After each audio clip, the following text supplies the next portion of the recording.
So dear students, from the experience of last two classes, I have come to know that I need to be fast, because if I go slow, then it requires more time. As it requires more time, there is need of more memory for recording, and due to lack of memory in the camera, it stops automatically after some time. Okay, so please be with me, and if you think the video is faster for you, then you replay it or you watch it by pausing it time to time. Alright, so please be with me. Okay, so we were discussing about the oxidation state, group oxidation state of the p block elements, and we discussed up to carbon family. So now let's discuss about nitrogen family. So nitrogen family, outermost electronic configuration is, this is nitrogen 7, 2s2, 2p3. Okay, now as there are 5 numbers of electrons in the outermost shell of nitrogen. Alright, so therefore nitrogen can give all these 5 electrons to other elements and thus can form class 5 oxidation state. Nitrogen here 5 electrons যদি বেলেগক দি দিয়ে তেতিয়া হলে কি কৰিব class 5 oxidation state যাৰ সংখ্যা হি দেখাব আকৌ for the fill up of its octet it may accept 3 numbers of electrons from the other elements. Okay, so when it takes 3 numbers of electrons from other elements, then it will show -3 oxidation state. Thus maximum oxidation state of nitrogen is +5 and minimum is what? -3. Alright, so now now after nitrogen there is oxygen. Okay, oxygen H, its outermost electronic configuration is 2s2, 2p4. Alright, now this oxygen can also give these 6 numbers of electron and thus can form +6 oxidation state, but it is rare case. It is not easy for oxygen, as it is an electronegative atom. Therefore it is not easy for oxygen to give 6 numbers of electron to other atoms or elements, alright, or species. So rather giving these 6 numbers of electron to others, it can accept 2 numbers of electron from other elements, atoms, so that it can form what? -2 oxidation state, which is in common as we have come across in the higher secondary first year. Alright, so oxygen কি কৰিব 6টা electron বেলেগক দিয়াকৈ ই 2টা electron বেলেগৰ পৰা ল'ব to fill up its octet, and thus it shows -2 oxidation state. Alright, similarly after oxygen there is what? Halogen family. So here it is fluorine. Fluorine atomic number is 9 and this outermost electronic configuration is 2s2, 2p7. So as we know, halogens are electronegative, or in the respective periods, the respective halogen is the most electronegative. Eta period of thoka jitu halogen hetu hol hokolotকৈ বেছি বিদ্যুৎ ঋণাত্মক মৌল এখন মানে period of thoka halogen, ঠিক আছে. So therefore rather giving this this is not 7, this is 5. So rather giving this 7 numbers of electron to other elements, it has the tendency to accept 1 numbers of electron from other elements. So when it takes 1 number of electron from other elements, then its oxidation state is what? -1. গতিকে halogen বিলাকৰ general electronic configuration to কি হৈছে তোমালোকৰ -1, and exceptionally halogen show positive oxidation state. হেতু আমি যেতিয়া হেতৰ group বিলাক ভালদৰে পঢ়িম তেতিয়া আমি দেখা পাম, ঠিক আছে. Again after fluorine there is neon in the second period, and atomic number is also neon is 10. So its outermost electronic configuration is 2s2, 2p6. As you can see, its orbital is, or its cell is completely filled up. Its octet is completed. 6 + 2 = 8. So 8 numbers of electron আছে, ইয়াত octet fill up হৈছে, গতিকে ইয়াত আৰু বাহিৰৰ পৰা ইলেক্ট্ৰনৰ দৰকাৰ নাই আৰু ই ইলেক্ট্ৰন দিয়াৰো কোনো দৰকাৰ নাই। গতিকে ইয়ামতে গতিকে ইহঁতক সেইকাৰণে নোবল গ্যাস বুলি কোৱা হয়। ইহঁতে বহি থাকে, ইহঁতে কোনো ধৰণৰ সক্ৰিয়তা নেদেখায়, ইহঁতক ইনাৰ্ট গ্যাস বুলি কোৱা হয়। গতিকে ইহঁতৰ জাৰণ সংখ্যা তোমালোকৰ কি হয় ইন জেনাৰেল 0 হয় and there are some compounds which involves the noble gases there are some compounds which involves noble gases where we can find positive or negative oxidation state of this noble gases. All right, so these are the group oxidation state of these p block elements, and we shall discuss other intermediate oxidation state in the next classes. ঠিক আছে, so for the time being মই তোমাক দেখাব পাৰো নাইট্ৰোজেনে কেনেকৈ -3 পৰা +5 oxidation state দেখুৱায় in between -3 and +5. so we can know some compounds of what nitrogen. ঠিক আছে, আমি কিছুমান নাইট্ৰোজেনৰ মানে কম্পাউণ্ড কিছুমানৰ উদাহৰণ লৈ লওঁ these are what N2O5 nitrogen pentoxide, N2O4 nitrogen tetroxide, then this is your N2O3, then this is your NO, then this is N2O. All right, so এইবিলাকত যদি তোমালোকে চোৱা নাইট্ৰোজেনৰ oxidation number, so what will be this? And here you see now you need the knowledge of first year. All right, so nitrogen তোমালোকে কি বুলি ধৰিবা x বুলি ধৰিবা. There are two numbers of nitrogen, therefore 2x plus 5 numbers of oxygen into -2. Why this is -2? Because in general we assume the oxidation number of oxygen is -2. Okay, in general, therefore this is 5 numbers of oxygen. 1 oxygen -2 is equal to, this is a neutral compound, therefore this is what 0. Or therefore we keep on x equal to +5 পাম. ঠিক আছে, 2x is equal to 10, therefore x equal to +5. Similarly, for this compound the oxidation number of nitrogen will be what +4. For this compound oxidation number নিজে উলিয়াই লবা মই উলিয়াবলৈ গইলে বেছি time লব, ঠিক আছে নিজে উলিয়াই লবা. আৰু যদি কিবা প্ৰবলেম হয়, if there is any problem, so please share with me. So here x is equal to +3 and here x is equal to +2, here x is equal to কিমান হ'ব +1 হ'ব. And negative oxidation state for in case of ammonia, if you see ammonia. All right, so here what will be its oxidation state? Nitrogen যদি আমি x ধৰো +3 numbers of hydrogen, প্ৰত্যেকটো হাইড্ৰোজেনৰ +1 is equal to 0, therefore x equal to কিমান হ'ব -3 হ'ব.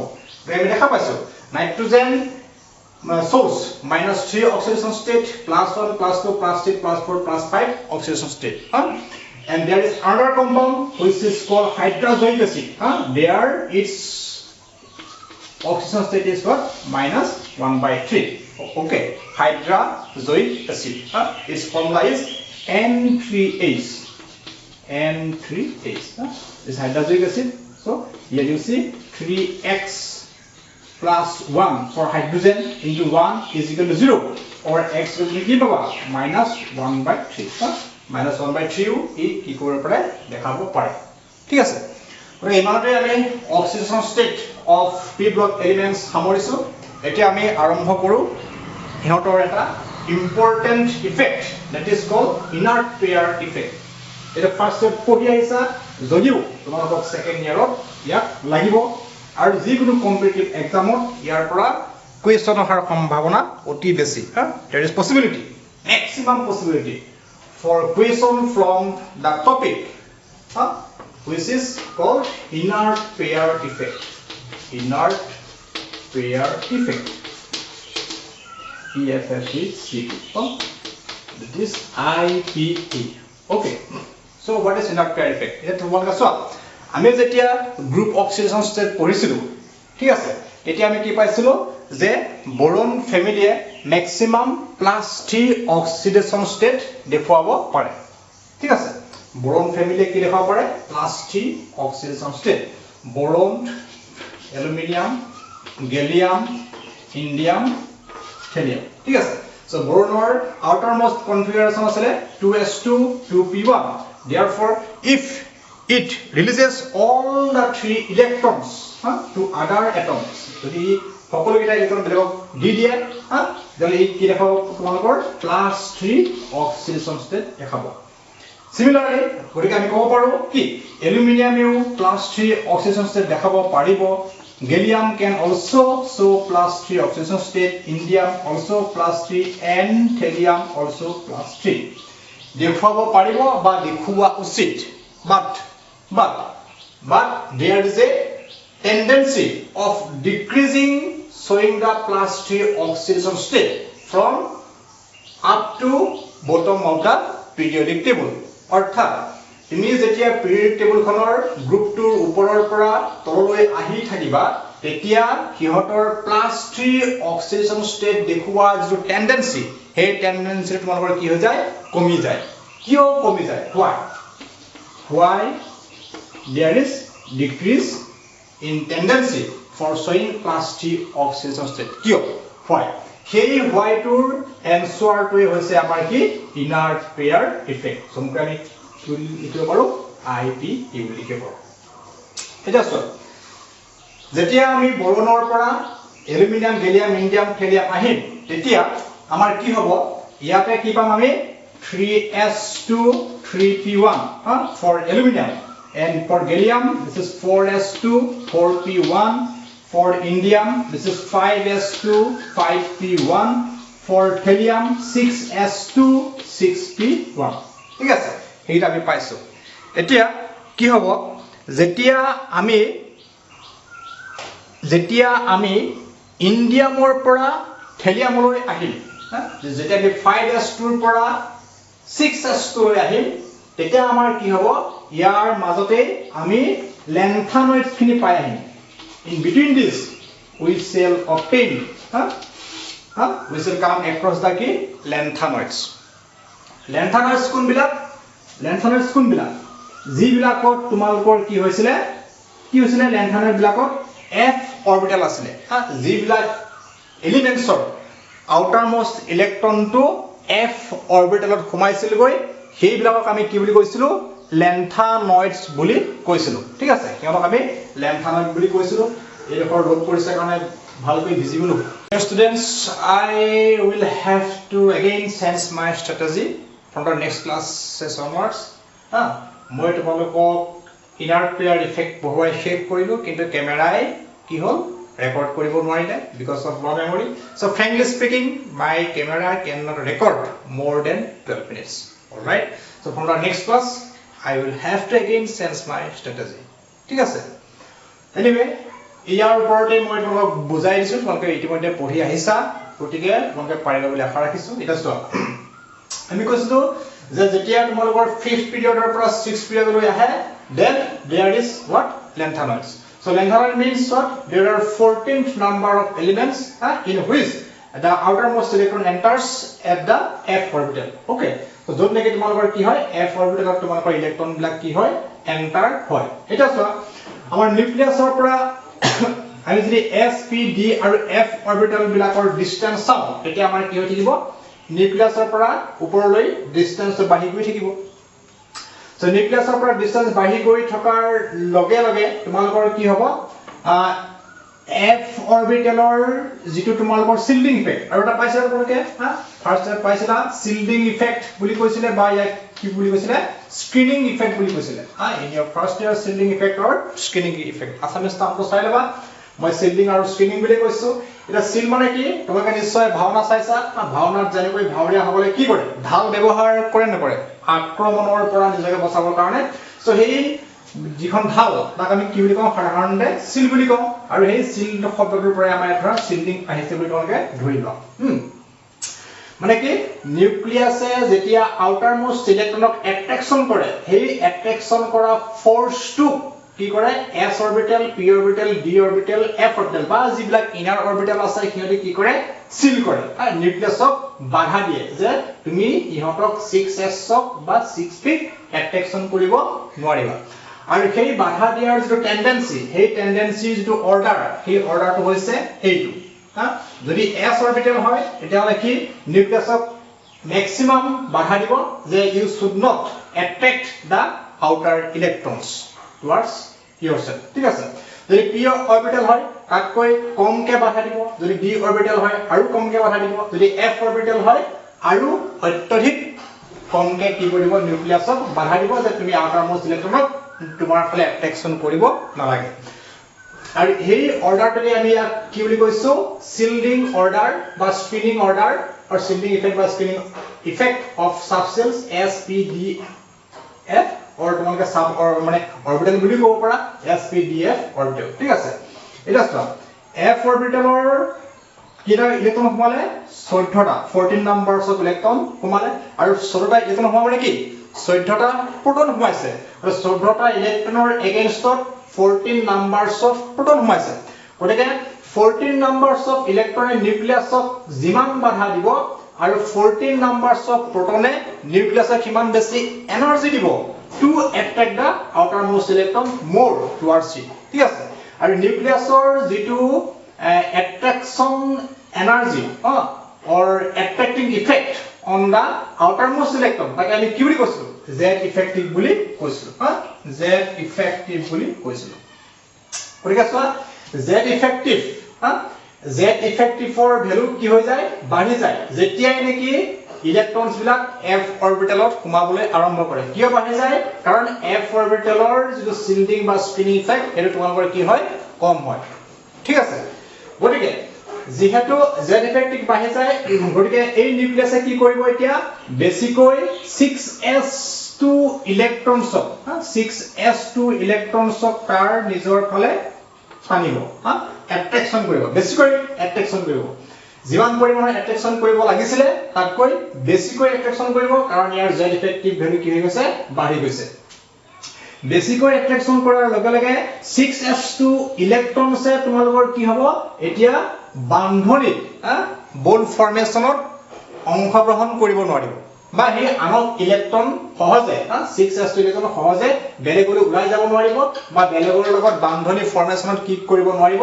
Sharing কৰিব নোৱাৰিব এটা এইখিনিতে চোৱা মই আৰু এটা কথা মই মেনশন কৰিছিলো ক্লাস 3 অক্সিডেশন ষ্টেট যে অকল ইলেক্ট্ৰন ডোনেট কৰিয়ে দেখাব তাৰ কোনো মানে নাই এই শেয়াৰিং কৰি পেলানিও ক্লাস 3 দেখাব পাৰে গতিকে মই কি লিখিলো s অবজেক্ট দি শেয়াৰিং কৰিব অথবা কি কৰিব ডোনেট কৰিব ঠিক আছে গটিকে 6s2 ইলেক্ট্ৰনে এতিয়া বেলেগৰ লগত বন্ড ফৰ্মেশনত পাৰ্টিসিপেট কৰিব নোৱাৰে অৰ মানে বেলেগক দিব নোৱাৰে গটিকে only 6p electron is available only 6p electron is available for the formation of bond with the help of sharing or ki donation ঠিক আছে গটিকে 6p has যেটো available গটিকে ইয়াৰ জাৰণ সংখ্যা তোমালোকৰ কি হ'ব plus 1 hobo instead of ki plus 3 so plus 3 পরিবর্তে কি হবো এটা ইহৰ জাৰণ সংখ্যা plus 1 hobo আকৌ চোৱা এই 6s2 যেহেতু বেলেগৰ লগত বান্ধনি কৰিবলৈ ব্যৱহাৰ নহলে ঠিক কি হৈ থাকিলে ইনাৰ্ট হৈ থাকিলে আৰু কেইটা ইলেক্ট্ৰন ইনাৰ্ট হৈ থাকিলে দুটা মানে কি পেয়াৰ গটিকে ইয়াক আমি কি বুলি কওঁ ইনাৰ্ট পেয়াৰ বুলি কওঁ therefore we call it inert pair এইটো আমাৰ এই পেয়াৰটো আমাৰ কি আছে ইনাৰ্ট হৈ আছে therefore this is inert pair তো যেটো ইফেক্টৰ কাৰণে এই 6s2 ইলেক্ট্ৰন কেইটা আমাৰ ইনাৰ্ট হৈ থাকিলে তাকে আমি কি বুলি কৈছো আকৌ inert pair effect বুলি কৈছো ঠিক আছে ইয়াকে আমি কি বুলি কৈছো inert pair effect বুলি কৈছো গতিকে কাহিনী ইমানে ঠিক আছে so this is the theory ঠিক আছে না so এইখিনি মই আৰু লিখিছিলো যে strongly attracted so f orbitalৰ ইলেক্ট্ৰনছ কেইটাৰ কাৰণে এই 6s ক strongly attraction কৰিব মই লিখিছিলো গতিকে z effective কি হ'ব বাঢ়িব কিন্তু অৱস্থা যেতিয়া আমি বোৰনৰ ক্ষেত্ৰত কাহিম বোৰন 2s2 2p1 বা এলুমিনিয়াম কি আছে 3s2 3p1 যেটা আমি ইহতৰ ক্ষেত্ৰত চাম তে নিউক্লিয়াছৰ অৰ কি হ'ব নিউক্লিয়াছে 2s2 আৰু 2p পোৱাৰ আগতে 2s2 আৰু 2p পোৱাৰ আগতে কি নাপায় তাত f অৰবিটেল নাই হয়নে গতিকে f অৰবিটেল নথকাৰ কাৰণে z effective কি হ'ব in comparison to this কি হ'ব z effective less হ'ব z effective less হোৱা মানে কি 2s2 আৰু 2p এ bond formationত শেয়াৰিং কৰি পেলানি বা ডোনেশন কৰি পেলানি পাৰ্টিসিপেট কৰিব পাৰিব আৰু সেই কাৰণে ইহঁতে কি দেখাব পাৰিব ক্লাস 3 দেখাব পাৰিব তো inert pair effect আমি কোৰ পৰা কোলে দেখা পাও from the 5th period to 6th period elements only ঠিক আছে গতিকে this is all about your inert pair effect এইখিনিতে মই আৰু এটা কথা মেনশন কৰা উচিত যে সকলোবিলাক p block elements কি নেদেখয় ইনাৰ পেয়াৰ ইফেক্টটো নহয় আমাৰ সকলোবিলাক পি ব্লক এলিমেন্টছৰ ক্ষেত্ৰত ইনাৰ পেয়াৰ ইফেক্টটো নহয় ইয়াত তোমালোকৰ কোপৰা কোলৈ হ'ব boron aluminium gallium indium thallium ইয়াৰটো হ'ব তাৰ পিছত হ'ব boron carbon silicon germanium tin lead so Sn Pb তাৰ পিছত nitrogen phosphorus arsenic antimony bismuth ঠিক আছে so ইয়ালকে হ'ব so 13 14 15 so this is your group 13th this is your 14th and this is your 15th এই কেইটা group ক্ষেত্ৰতে মানে কি দেখা পাবা ইনাৰ পেয়াৰ ইফেক্ট দেখা পাবা IPE দেখা পাবা when you come from 5th period when you come from 5th period to your 6th period তেতিয়া তুমি কি দেখা পাবা ইনাৰ পেয়াৰ ইফেক্ট দেখা পাবা ডাইৰেক্ট পইণ্টত ইনাৰ পেয়াৰ ইফেক্ট সাধাৰণতে আমি দেখা নাপাওঁ ঠিক আছে এইটো আমি ইতিমধ্যে ফাৰ্ষ্ট ইয়াৰ আলোচনা কৰিলো সো এইটো আমি এটা সেকেন্ড ইয়াৰ আলোচনা কৰিম বা সেকেন্ড ইয়াৰ আমাক লাগিব আৰু কম্পিটিটিভ এক্সামৰ কাৰণে this topic is very very important যদি তোমালোকৰ কিবা ডাউট থাকে তেলে কমেন্ট সেকশনত জনাবা I shall again discuss the topic or some question and answer on this topic thank you very much see you soon